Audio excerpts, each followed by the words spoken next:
इस वक्त सुभाष चंद्र बोस की प्रतिमा पर पुष्पांजलि अर्पित कर रहे हैं। यहाँ पर श्रद्धांजलि देने के बाद प्रधानमंत्री कोलकाता में अपना रोड शो शुरू करेंगे और आप देख सकते हैं कि काफ़ी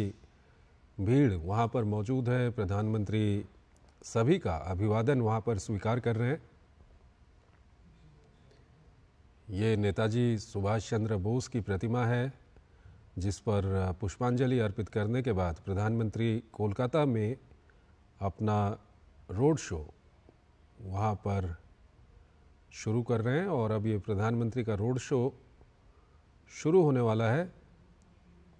पश्चिम बंगाल के दौरे पर हैं प्रधानमंत्री नरेंद्र मोदी।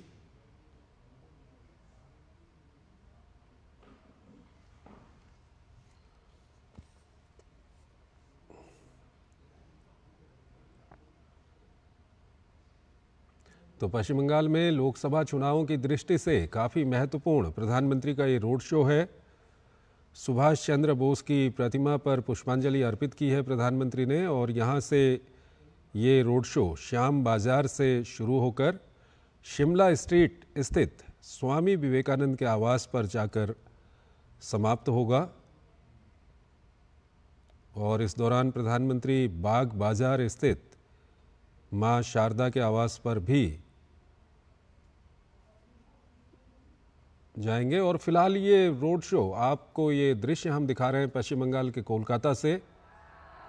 जहां पर ये रोड शो अब शुरू हो चुका है और काफ़ी वहां पर लोगों को इंतज़ार था प्रधानमंत्री नरेंद्र मोदी का। काफ़ी संख्या में वहां पर लोग जमा हुए हैं, ये आप दृश्यों में देख सकते हैं। और अब प्रधानमंत्री नरेंद्र मोदी का रोड शो कोलकाता में शुरू हो चुका है।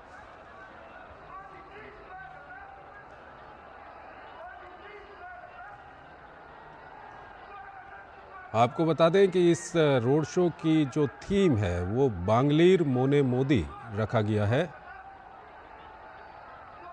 और काफ़ी वहाँ पर लोगों को इंतज़ार था प्रधानमंत्री मोदी का। और अब प्रधानमंत्री मोदी वहाँ पर पहुँच चुके हैं और उन्होंने अपना रोड शो शुरू कर दिया है। ये सीधे दृश्य हम आपको दिखा रहे हैं पश्चिम बंगाल की राजधानी कोलकाता से। और जैसा कि अभी रोड शो शुरू होने से पहले हम दर्शकों को जब खबरें बता रहे थे उसमें हमने बताया था कि प्रधानमंत्री ने खुद कहा है कि इस बार भाजपा के पक्ष में पूरे देश में सबसे अच्छा परिणाम पश्चिम बंगाल से आएगा। ये प्रधानमंत्री की ओर से खुद कहा गया और इसका यहाँ पे आप देख भी सकते हैं जिस तरह से यहाँ पर लोग मौजूद हैं और प्रधानमंत्री लोगों का अभिवादन स्वीकार कर रहे हैं। हमारे संवाददाता प्रसन्नजीत बख्शी हमारे साथ जुड़ रहे हैं, उनसे हम बात करेंगे। प्रसन्नजीत, सबसे पहले तो आपसे ये जानना चाहेंगे कि ये रोड शो कितना लंबा है और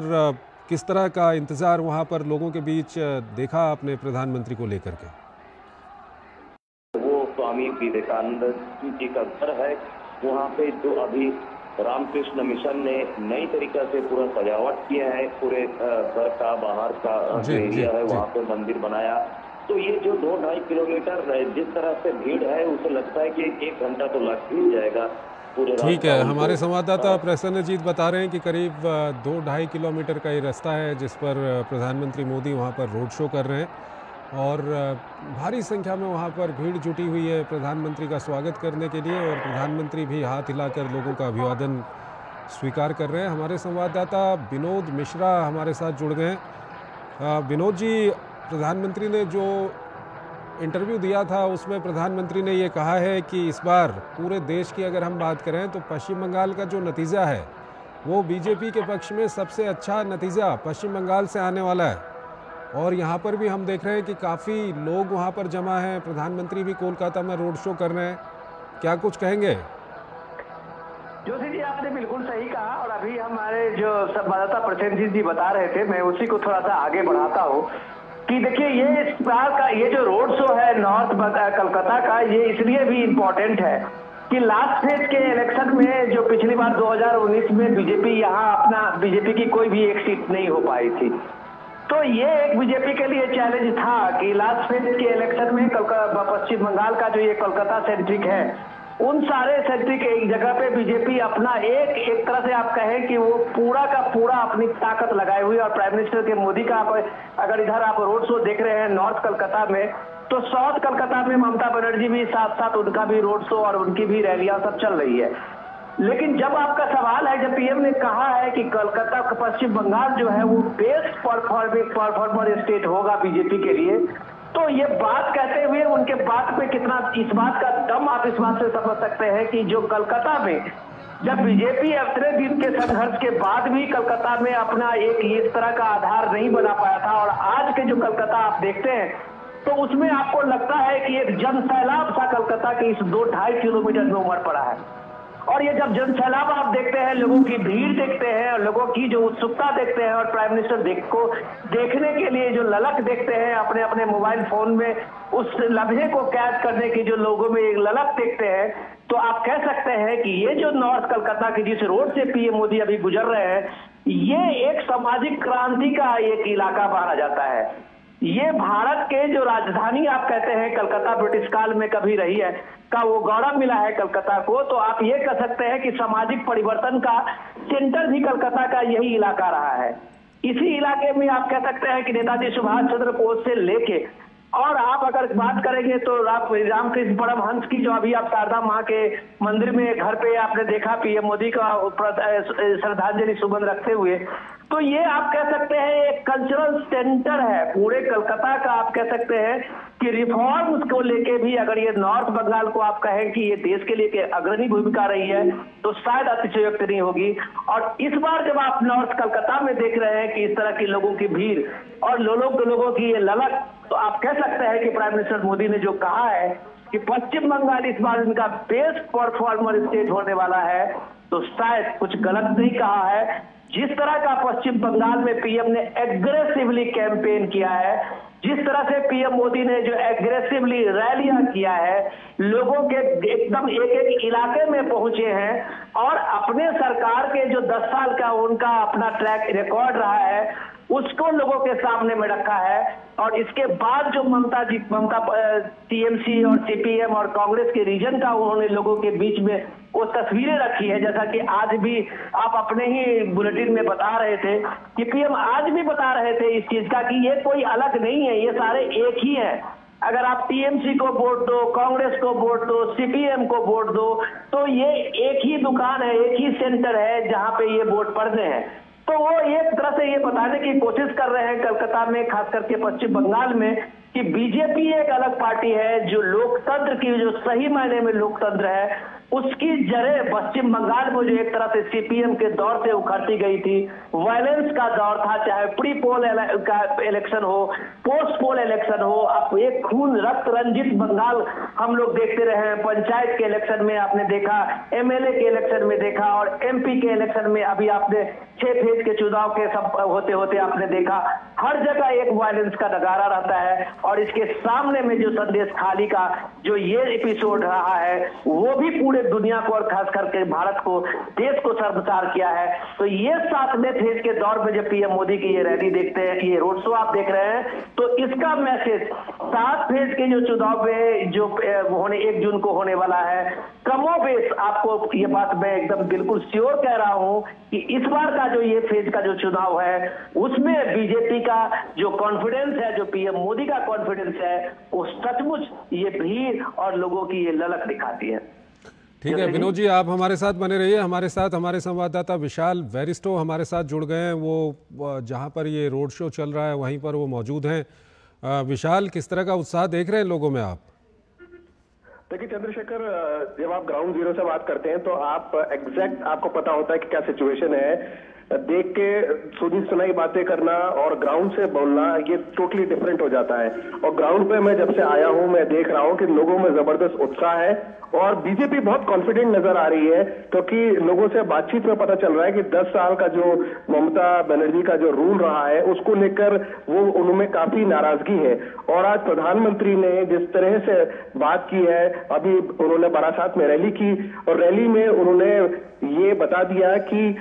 विकसित भारत में पूर्वी भारत का बहुत बड़ा योगदान है और उन्होंने कहा कि टीएमसी का जो रूल है लोग उससे उकता गए हैं। और जैसे ही उन्होंने ये बोला तो एक जबरदस्त शोर पीएम के इस बात पे रिस्पांस आया और पीएम को देखकर जिस तरह का एक्साइटमेंट मैं देख रहा हूं, क्योंकि मैं कुछ रैलियां कवर कर चुका हूं बंगाल में, कृष्णानगर, बारासात और झारग्राम, और हर जगह प्रधानमंत्री को देखने के लिए खास तौर से महिलाओं और बच्चों में खासा उत्साह है। और आज प्रधानमंत्री ने स्टेज से कुछ बच्चों के लिए कहा कि मैं देख रहा हूं कि कुछ बच्चे हाथों में तस्वीरें लेकर आए हैं जो उन्होंने खुद बनाई हैं, और उसमें से एक तस्वीर भी मैंने